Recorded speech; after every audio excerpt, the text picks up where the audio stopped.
Wesh la mif, j'espère que vous allez bien, moi ça va top. Je commence enfin à ne plus être malade après 2 semaines un peu de galère là. Mais bon voilà quoi, ça c'est les aléas de la vie. Aujourd'hui en tout cas, je me réjouis vraiment de vous retrouver pour la deuxième vidéo sur le sujet de la planète Mars. Aujourd'hui je vais aborder avec vous la planète Mars quand elle est dans le signe du Taureau. Donc j'ai commencé par le Bélier, c'était assez simple à comprendre parce que la planète Mars, son signe c'est le Bélier. Donc en même temps que j'expliquais le Bélier, je pouvais expliquer la planète Mars. Là, cette fois, vous verrez, c'est un peu différent. Du coup, je vais quand même vous faire un petit refresh de la planète Mars. Je vais vous expliquer de quoi je vais parler dans la vidéo, notamment au niveau de la différence entre les hommes et les femmes pour la planète Mars. Je vais vous donner des petits conseils ou parler plutôt de la planète Mars sous la couette, parce que la dernière fois, j'en ai pas trop parlé. Parce que c'était un peu implicite pour moi, mais là je vais me rattraper. Parce qu'évidemment la planète Mars c'est aussi ce sujet, et puis je sais que les gens qui s'intéressent à l'astrologie, c'est souvent en lien avec ça, donc voilà, je vais quand même en parler. Et bah, comme dans la dernière vidéo aussi, je vais vous donner une liste d'exemples de plusieurs célébrités qui ont la planète Mars en taureau. Et du coup, par chaque signe solaire, donc des béliers, des taureaux, des gémeaux, des cancers, etc. Comme ça, bah, après quand je vais parler des exemples et des spécificités de cette planète, bah, j'aurai un peu des personnes avec qui illustrer ce que je dis et vous pourrez voir le lien, malgré les énergies solaires, de cette planète dans un thème astral. Donc voilà, j'espère que vous aimerez cette vidéo et c'est sans plus attendre. Commencer cette vidéo par un petit refresh de ce que représente la planète Mars en astrologie. Alors, elle est intimement liée à l'énergie masculine ou l'énergie yang. Donc il y a deux types d'énergie, hein. Donc alchimiquement on sépare les choses en un pôle actif et passif. Le yang et le yin, si on prend dans cet ordre-là, masculin et féminin. Donc le féminin attire vers lui, est plus centré sur l'intérieur, le soi, la maison. À s'adapter aux énergies qu'il y a autour, en fait, les harmoniser. Tandis que l'énergie yang, c'est une énergie vraiment active. Elle va chercher, elle modifie son environnement ou ses relations. Et elle forge les choses à sa manière, à sa volonté, on va dire. Du coup, il y a deux planètes qui représentent principalement l'énergie yang qui nous intéresse dans cette vidéo, sur le sujet de Mars. Déjà, c'est le Soleil, donc c'est le truc le plus connu en astrologie. Quasiment tout le monde connaît son signe solaire, donc voilà, si on est né le 12 mars, ben, on sait qu'on est Poisson, c'est comme ça, c'est parce que ça parle du Soleil. Et en fait, le Soleil, comment il faut le représenter en astrologie, c'est l'ego, l'ambition, c'est qui c'est qu'on veut devenir. C'est le roi, donc le signe du soleil c'est le lion. Donc on sait, lion c'est Napoléon Bonaparte, hein. C'est vraiment créer son truc à soi en fait, son histoire à soi. Et en fait, le roi il a besoin d'un général, quelqu'un qui agit en fait, qui exécute les ordres, qui est sur le terrain, qui est plus réactif on va dire. Le soleil c'est long terme et son général c'est Mars. Mars c'est l'énergie du bélier, c'est quelque chose de beaucoup plus impulsif, réactif en fait. Mars, en astrologie, ça représente l'animus.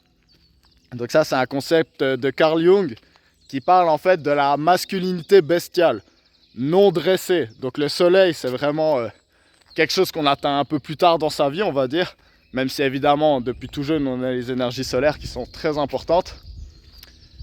Mars, ça nous caractérise plus au début en fait. Nos défauts, nos qualités, ça va être très martien. Tandis que les qualités du soleil, en fait, il faut les forger avec le temps. Pour un homme, Mars, ça va représenter, d'un point de vue sentimental, on va dire, comment nous, on va chercher justement le fruit de nos désirs, comment on drague, c'est quoi notre approche pour aller. Tandis que pour une femme, ça va représenter, l'animus, c'est le genre d'homme envers qui elle est bestialement attirée. Donc là, on est vraiment dans quelque chose de plus charnel. Le soleil, ça va être quel mari elle verrait bien avoir pour élever ses enfants avec elle. Tandis que Mars, ça serait plus quel amant vraiment l'attirerait pour juste une soirée bestiale en fait. Et puis tout ce côté masculin là avec le soleil et Mars, on le retrouve avec la Lune et Vénus dans le côté féminin justement. Donc Mars aime aller chercher ce qu'il veut, Vénus aime attirer à soi. Voilà, la Lune et puis Vénus, ça sera le sujet d'une autre vidéo. Donc tout ça, j'ai déjà expliqué dans des autres vidéos beaucoup plus longues que j'ai fait sur Mars et Vénus, notamment en amour, ou sur la dénomination de l'énergie Yang et Yin de manière alchimique, on va dire. Du coup, si vous voulez un peu creuser le sujet, je vous invite à aller regarder ce que je mets dans la description. Et maintenant, vous donnez la liste des célébrités qui ont Mars en bélier. J'en ai choisi 2 par signe. Évidemment, il y en a beaucoup plus. Mais comme ça, vous pourrez un peu avoir une idée de qu'est-ce qui peut lier un peu ces personnes malgré des énergies solaires différentes. Donc, on commence avec les béliers qui ont Mars en taureau. Charlie Chaplin et Houdini. Les taureaux, on a Salvador Dali et Tchaïkovski. Pour les Gémeaux, on a Kanye West et Jordan Peterson. Pour les Cancers, Selena Gomez et Tom Cruise. Pour les Lions, Madonna et Stanley Kubrick. Pour les Vierges, Michael Jackson et Eric Zemmour. Pour les Balances, on a Cédric Villani et Chuck Berry. Pour les Scorpions, Léon Trotsky et Madlib. Pour les Sagittaires, Alain Chabat et Paul Klee. Pour les Capricornes, Sade et Michel Onfray. Pour les Verseaux, Alex Jones et Robbie Williams. Et pour les Poissons, Chuck Norris et Ben Laden. Il y en a un autre que je vous ai pas dit, mais que je vais vous en parler plus tard, vous inquiétez pas. Un gars assez connu dans l'histoire. Hein. Du coup, voilà, comme ça, vous avez un peu une liste non exhaustive de personnes qui ont tous Mars en taureau. Et puis, je vais pouvoir vous ressortir ces exemples-là pour illustrer certains traits caractéristiques de cette énergie. Que je vous ai un peu donné des exemples de personnes pour illustrer mes propos, je vais vous parler de l'énergie du taureau plus spécifiquement. Alors, ce qu'il faut comprendre en astrologie, c'est que chaque signe, il fuit son prédécesseur. C'est un peu une règle. Donc, pendant un mois, en gros, on est dans une énergie, on vit quelque chose, en fait, pendant 1/12 de notre vie. Et on se dit, ah ouais, bon, là, j'ai beaucoup de qualités dans ces énergies-là, mais j'aimerais bien passer par-dessus mes défauts. Et du coup, l'énergie, elle évolue vers un nouveau signe, qui est souvent pas totalement opposé, en fait, mais vraiment différent, qui se concentre sur des autres choses qu'il a un peu oubliées. Et du coup, forcément, vu qu'il va dans une autre direction, ça va lui créer des nouveaux défauts et le signe d'après recherche un peu à complémenter ses énergies. Et du coup, c'est pour ça qu'il n'y en a pas un meilleur que l'autre, parce qu'en fait, c'est une roue infinie, c'est un serpent qui se mord la queue. Et du coup, on pourrait commencer ça n'importe où, en fait, hein, théoriquement. Mais traditionnellement, on commence chez le bélier, qui est aussi l'énergie qu'on dit un peu la plus primitive, hein, celle un peu du bas âge, un peu le bébé. Pour comprendre l'énergie du taureau, je vais vous donner un exemple un peu, et puis là, il faut vous imaginer la petite maison dans la prairie. Pas forcément exactement cette histoire-là, mais on va plutôt s'imaginer... vous êtes un mec comme ça, ou une femme, dans un petit village où ça pue la mort, hein, donc là, il n'y a plus aucune occasion. Et le bélier, la première énergie, c'est quoi? C'est quand Charles Ingalls, il se dit, vas-y, je me barre. Je prends ma charrette et puis je vais dans un nouvel endroit, jusqu'à ce que bon me semble. C'est cette impulsion du début qui lui a fait se dire, ok, là je prends toutes mes affaires, c'est comme ça, maintenant il faut y aller. Ça, c'est le bélier. Le taureau, c'est quand Charles Ingalls, il trouve le village, je sais même plus comment il s'appelle, le village de la petite maison dans la prairie. Vous mettrez en commentaire hein, si vous êtes affûté et que vous vous en rappelez. Mais du coup, il arrive dans son village et il dit, maintenant, ça c'est ma terre, je le sens, j'ai un attache particulier avec cet endroit. Et je vais construire toute ma maison et installer toute ma famille, tout ça ici. Donc il arrête de bouger justement, il est parti comme un malade, c'était bien, ça lui a permis de fuir un endroit qui était sûrement mauvais pour lui. Mais là il se dit justement, maintenant on va se poser, on va prendre le temps, parce que là on était dans la précipitation, on ne peut pas tout faire en se précipitant. Et du coup le taureau c'est le premier signe de terre, terre fixe. Le bélier c'est un signe cardinal, il commence une saison, comme le cancer, la balance et le capricorne. Le taureau, il est fixe, il est au milieu du printemps. Donc les autres signes fixes, c'est le taureau, le lion, le scorpion et le verseau.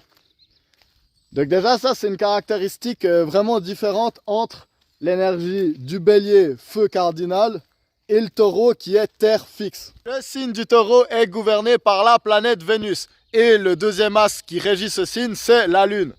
Donc si vous avez un peu suivi mon exposé sur l'animus et l'anima que j'ai fait avant et les énergies masculines et féminines, là on est vraiment dans les deux astres principaux de l'anima, de l'énergie féminine.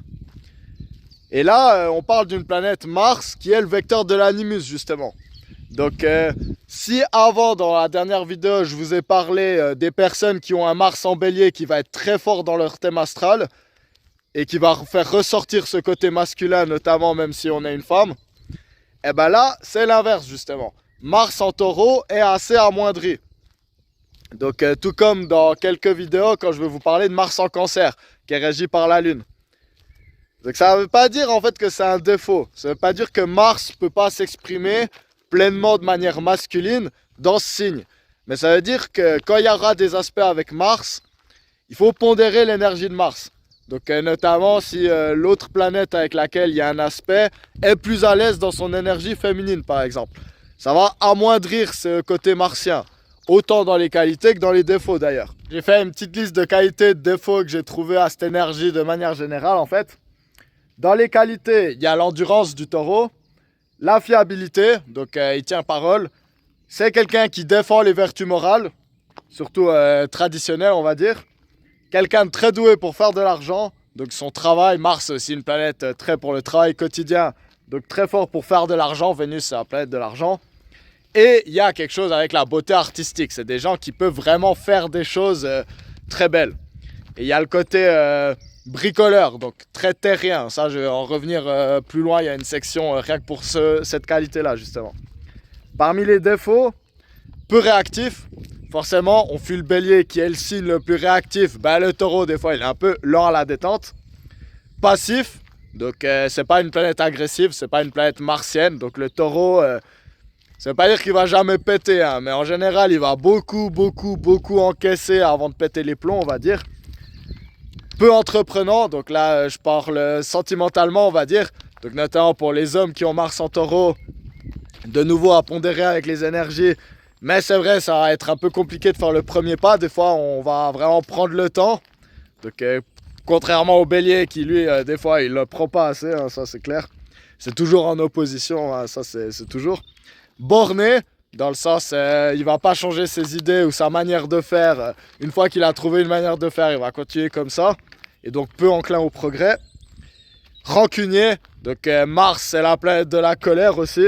Donc si avant je parlais d'un Mars en bélier ultra explosif, Mars en bélier il est pas rancunier. Une fois que le feu il prend, il brûle tout et puis après il s'éteint, c'est chill. Le taureau c'est pas la même chose. Lui il va pouvoir avoir des rancunes très longues. Et un peu intransigeant et dictatorial. Donc je vais reparler un peu des personnes qui ont Mars en bélier plus tard. Comment ça peut être un défaut chez eux de cette énergie mal canalisée justement. Sous la couette, je vais en parler maintenant.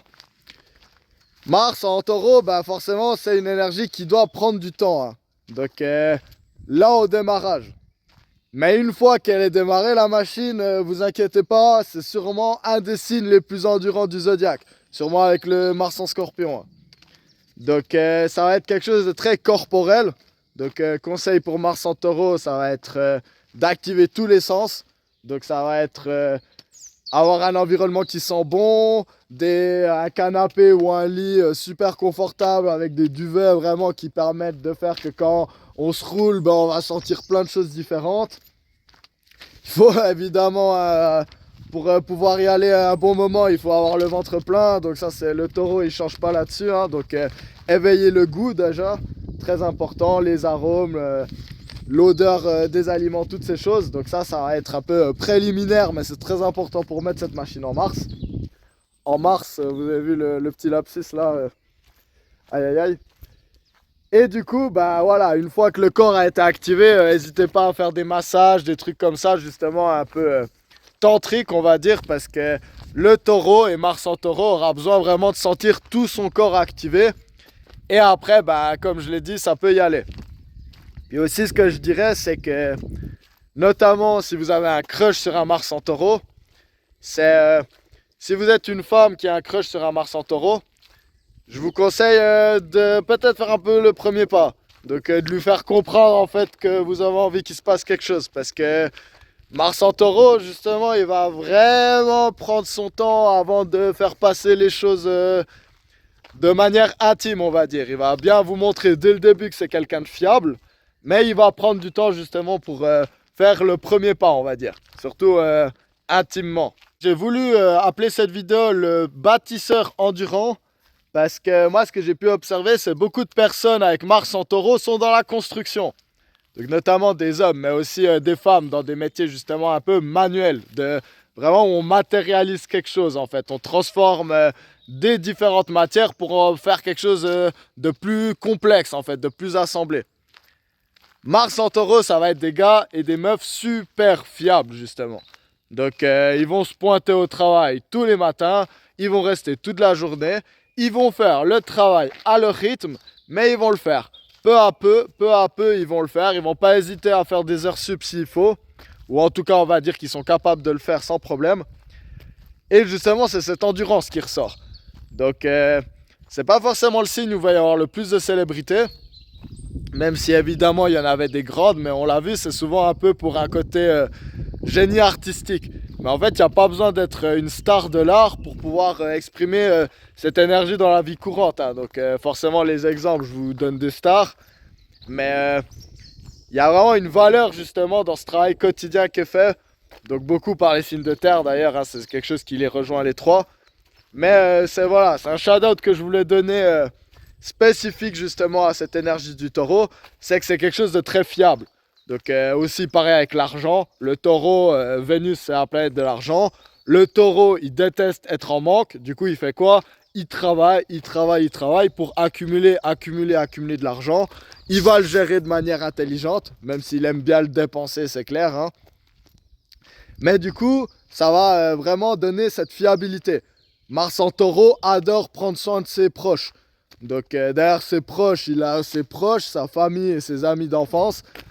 C'est pas celui qui va se faire le plus d'amis au cours de la route, hein. Donc il faut du temps pour avoir sa confiance. Que ce soit relationnellement ou de manière même professionnelle ou amicale. Mais une fois justement que vous avez sa confiance, donc vous êtes son patron, vous l'avez bien traité, vous êtes son ami, vous lui avez montré que vous étiez loyaux, vous êtes son partenaire, vous avez montré que vous teniez à lui, il va prendre soin et il va tenir parole, hein. Évidemment, il y a toujours des exceptions, hein, je dis pas. Mais la tendance, elle va être de ce côté-là, en tout cas. Vénus, c'est la planète de la beauté et de l'art aussi, hein.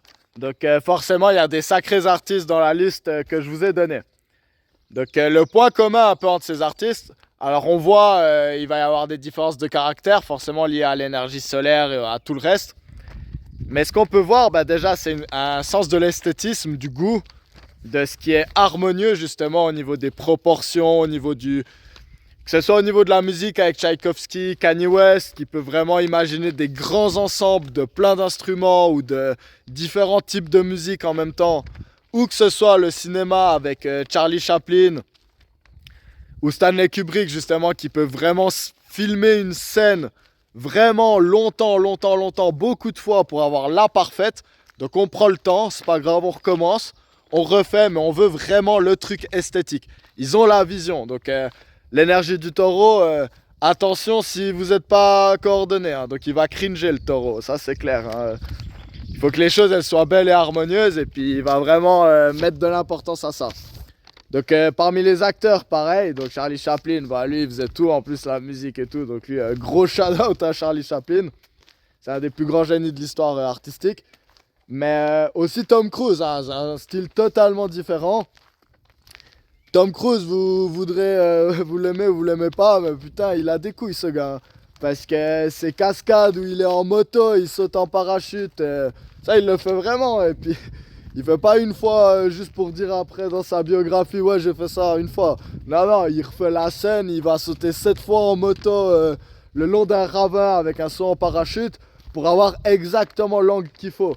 Donc il y a vraiment cette passion dans l'art en fait, de faire quelque chose de vraiment bien justement. Pareil pour Salvador Dali par exemple, ou Alain Chabat. Et puis évidemment, bah, par exemple dans l'exemple de Michael Jackson, bah, là on a quelqu'un aussi avec le côté méticuleux de la Vierge perfectionniste, mais aussi pareil, cette envie de faire les choses bien, la beauté justement, l'harmonie. Donc ça c'est vraiment des mots-clés qu'on peut retrouver avec Vénus et qui représente un lion justement parmi toutes ces personnes. Et puis c'est une beauté très élégante. Je l'ai dit, c'est aussi comment en fait on agit pour obtenir ce que le soleil veut. Et du coup, Mars en taureau, il y a un combat qui est très important pour cette personne, certaines de ces personnes, c'est défendre les valeurs traditionnelles. Donc je l'ai dit, le taureau c'est fixe, donc c'est ce qui marche depuis longtemps justement. On va pas changer les choses ou partir dans de nouvelles directions sur des impulsions, hein. On préserve ce qui existe depuis longtemps. Et du coup, le taureau, ça va être les valeurs très conservatrices. Maintenant, ce qui est marrant, justement, c'est qu'on n'a pas tous la même définition de quelles sont les valeurs conservatrices à préserver. Bah oui, sinon ça serait pas marrant, hein. Donc, dans la liste, je vous en ai donné plusieurs différents, justement. Jordan Peterson ou Alex Jones, qui sont, on va dire, des conservateurs américains, même si c'est assez complexe. Chez les Français, Michel Onfray et Éric Zemmour, c'est pas les mêmes, on est d'accord, mais c'est deux personnes qui parlent beaucoup, justement, de préserver certaines valeurs importantes. Pas les mêmes de nouveau, parce qu'on a un gars plutôt de gauche, un gars de droite, mais on voit justement que c'est plutôt du côté français un peu. Léon Trotsky, donc lui, il voulait défendre les valeurs communistes de base. Donc même si c'était il y a 100 ans, le communisme, ça faisait déjà un moment que ça existait. Et lui, en fait, c'était quelqu'un qui était très sur la base du mouvement, défendre le mouvement de base. Contrairement à Staline, par exemple, qui lui voulait totalement révolutionner le marxisme et puis le faire à sa sauce. Et parmi les autres... Ah, il y a Ben Laden aussi, pardon, j'ai oublié de le lire celui-là. Donc Ben Laden, lui, conservatisme de l'islam, donc totalement différent, mais aussi avec cette grande importance justement de défendre ses valeurs conservatrices à lui, en fait, culturelles à lui. Et il y en a un autre qui a beaucoup marqué l'histoire avec Mars en taureau, qui a une petite moustache là, en fait.